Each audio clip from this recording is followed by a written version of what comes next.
Hey everyone, Greta here. Today we are going to talk about when doing the EPK2, Kunyasan 2, why is my body so close to the floor? Ekapada Kunyasan 2, or the flying splits in English, it's like a very fancy looking arm balance. It's like really interesting. You are balancing on your arms and your legs are in split. Well, there are like other variations, but in the original format, then the legs are out. So one leg straight, one leg behind.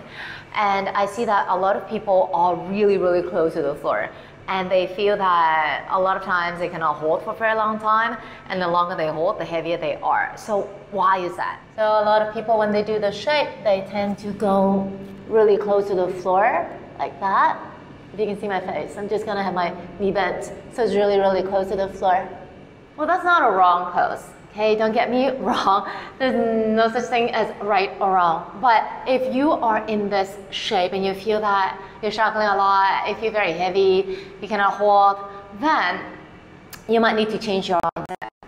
And from the outlook of it, you're just balancing on your arms, your one leg is on the upper arm of one side and the opposite leg is flying out in the back. But then, when you're thinking about this shape, are you just thinking about holding yourself up, or you're trying to think about pushing the floor away? Although the shape is extremely active, there's nothing yin about the shape, it's super yang. But what you're thinking, how you're approaching the shape also has an impact.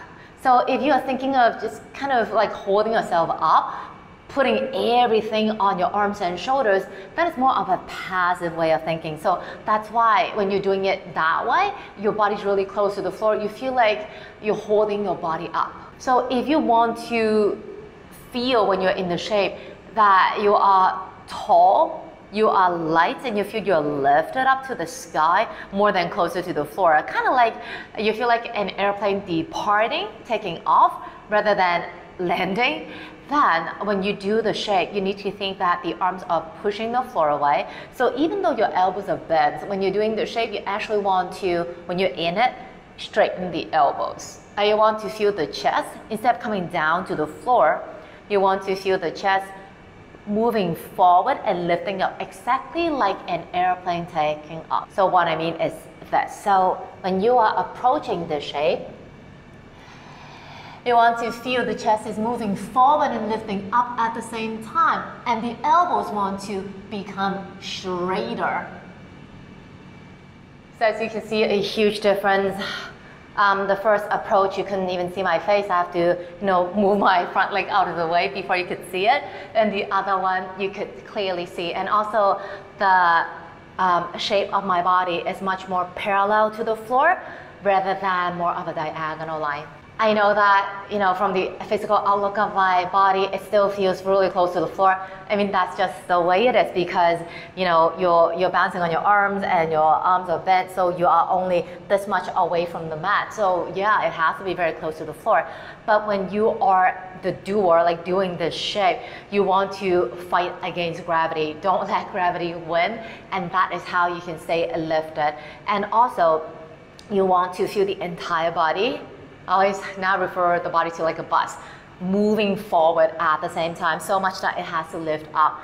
So again, play with the center of balance, play with gravity a little bit for you to find the optimal way to balance. Everyone is different.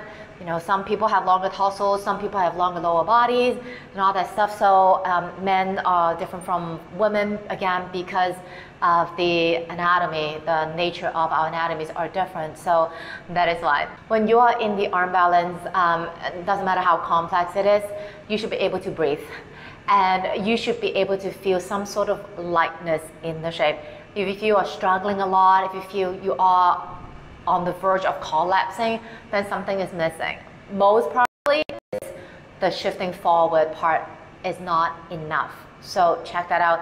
And also you want to feel you're moving away from the earth, reaching towards the sky. A very simple little tip, something very detailed, but it does require quite a lot of effort, especially when you want to feel the elbows are getting straight, especially with so much load on top of the upper body. So give it a try.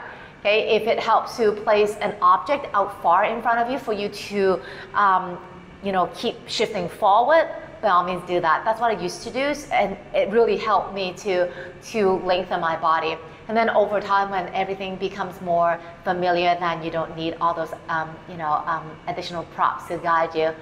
And then if you feel more familiar in this way of doing Ekapada Kunyasana 2, all the other arm balance would also benefit from it. All right, so that's it for my sharing for today. Oh, this if you are trying to find out how to do K2, sorry, this is more like a little bit of a progression, but if you are trying to learn how to do K2, I actually have a tutorial on how to do that, which I've included in the description below. So if you want to know a little bit more of the how-to, you can check that out. If you enjoy watching my video, please like it. It does help to move my video up a little bit higher up so that more people could view it, and share it with your friends, and subscribe to my channel if you haven't already done so. And if you'd like to practice with me, go to my Facebook and my IG and DM me there, and I'll give you more details. That's it. See you again soon. Take it easy.